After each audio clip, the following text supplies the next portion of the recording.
నేనండి మీ పద్మ గంటాడియం. నేను అందరు బాగున్నారా? అందరు బాగుండాలని మనస్ఫూర్తి కోరుకుంటున్నాను. ఏంటి వంకాయ ఎగరేస్తున్నారు అనుకుంటున్నారా? ఇవాళ గుత్తొంకాయ కర్రీ చేస్తున్నారండి. చూద్దు.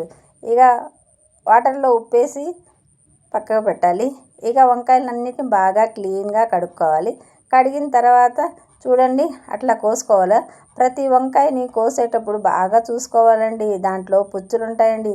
ప్రతి వంకాయని కోసి ఉప్పు వాటర్లో వేసుకోవాలి. అట్లా చూసుకోకుండా అస్సలు కోసుకోకూడదండి. వంకాయలు లోపల మనకు తెలియకుండానే పురుగులు ఉంటాయండి. ప్రతి వంకాయని చూసుకొని జాగ్రత్తగా అట్లా కోసుకొని ఉప్పు వాటర్లో వేసుకోవాలండి. ఉప్పు వాటర్లో వేసుకోకుంటే గరిపోకుండా ఉంటాయి.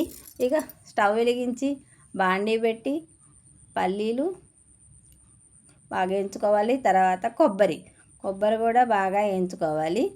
ధనియాలు ఒక గుప్పెడిని ధనియాలు వేయాలి. ధనియాలు వేసి బాగా వేయించుకోవాలి. దాల్చిన చెక్క ఒక్కటి చాలండి, ఎక్కువ ఘాటు ఎందుకండి. ఇంకా యాలకులు, లవంగాలు అవి కూడా వేసుకొని బాగా వేయించుకోవాలండి. ఇక నువ్వులు మాత్రం ఒక 2 స్పూన్లు వేసుకొని బాగా వేయించుకొని పక్కకు పెట్టుకోవాలి. ఇక అన్నీ మిక్సీ వేసుకోవాలి. ఇక టమాటాలు వేసుకోవాలి, ఆనియన్ వేసుకోవాలి, కొత్తిమీర పుదీనా కూడా వేసుకోవాలండి. అట్లా వేసుకున్న తర్వాత ఇక పసుపు ఒక 2 స్పూన్లు కారం వేసుకోవాలి. తగినంత ఉప్పు వేసుకోవాలండి.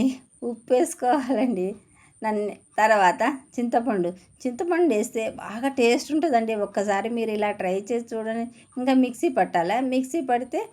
మిక్సీ పట్టుకున్నాక కొద్దిగా వాటర్ వేసి మళ్ళీ పట్టాలి. చూడండి ఎలా వచ్చింది. అలా వచ్చిన దాన్ని అంతా ఒక బౌల్లో పెట్టుకోవాలి. పెట్టుకున్నాక ఇప్పుడు ఇంకా ఆ మిశ్రమాన్ని అంతా తీసుకొచ్చి మనం రేరుగా కోసిన గుత్తొంకాయలు ఉన్నాయి కదండి, ఆ వంకాయలకి ఈ మిశ్రమం అంతా పట్టించాలి. బాగా పట్టించిన తర్వాత స్టవ్ వెలిగించి 2 పావుల ఆయిల్ పోయాలి. ఇక ఇట్లా మసాలా పట్టించిన గుత్తొంకాయల్ని నూనెలో వేసేయాలండి. చూడండి ఎలా వేస్తున్నాం. అబ్బబ్బబ్బా చూస్తుంటేనే నోరూరిపోతుంది కదండి. ఇక ఒక 15 నిమిషాలు సిమ్లో పెట్టే ఉంచాలండి. హైలో మాత్రం పెట్టొద్దండి. ఇంకా మూత తీసి అట్లా కలుపుకోవాలా. ఇంకా మిక్సీ పట్టిన అట్లా బాగా కలుపుకోవాలండి. కలుపుకున్నాక మిక్సీ పట్టిన మిశ్రమం ఉంది కదండి, అది వేసేసేయాలి. అది వేసి కొద్దిగా కలుపుకోవాలి. తర్వాత ఒక 4 పచ్చిమిరపకాయలు, కరివేపాకు ఇవి వేసుకొని బాగా కలుపుకోవాలండి. ఇంకా కొద్దిగా ఆ మిశ్రమం కలిపిన వాటర్ కూడా పోసుకోవాలండి. ఇక పోసుకొని మూత పెట్టేసామంటే గుమగుమలాడే గుత్తొంకాయ కర్రీ రెడీ.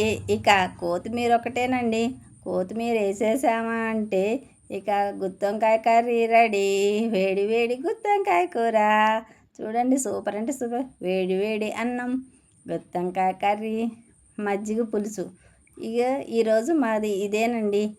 ఆహా ఏమి రుచి, తినరా మై మరచి, రోజు తినమరి మోజే తీరనిది, ఇంకా చెప్పాల వంకాయేనండి. ఇట్లా తినడం, ఇట్లా చేయడం ఎంతమందికి నచ్చిందో లైక్ చేయండి, షేర్ చేయండి, కామెంట్ చేయండి, సబ్స్క్రైబ్ చేసుకోండి. అందరూ బాగుండాలి, అందులో మనం ఉండాలండి.